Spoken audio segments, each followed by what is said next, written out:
High বন্ধুরা, কিছুদিন ধরে আমার হেয়ার ফল অনেক বেড়ে গেছে, তাই আজকে আমি বানাতে চলেছি রোজমেরি ওয়াটার। একটা পাত্রে আমি দিয়েছি 2 কাপ জল এবং তাতে দিয়েছি কিছুটা ড্রাই রোজমেরি। এই রোজমেরিটা আমি অর্ডার দিয়েছিলাম ফ্লিপকার্ট থেকে, তোমরা যদি বলো আমি লিঙ্ক দিয়ে দেবো। তারপর এটাকে আমি 10 থেকে 12 মিনিট ফুটিয়ে নেব, যতক্ষণ না 2 কাপ জল 1 কাপে পরিণত হয়। তারপর ছাঁকনি দিয়ে ছেঁকে আমি এটা কিছুক্ষণ ঠান্ডা হওয়ার জন্য রেখে দেব। ঠান্ডা হওয়ার পরে আমি এটাকে একটা স্প্রে বোতলে ঢেলে নিলাম।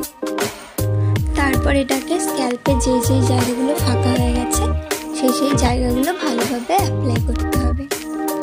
এটা তোমরা প্রত্যেক দিনই ইউজ করতে পারো। রোজমেরি চুলের জন্য খুবই উপকারী। ঠিক আছে, আজকের ভিডিও এতটুকুই। তোমরা যদি চাও আমি রোজমেরির চ্যালেঞ্জ ভিডিও বানাতে পারি 30 দিনের জন্য।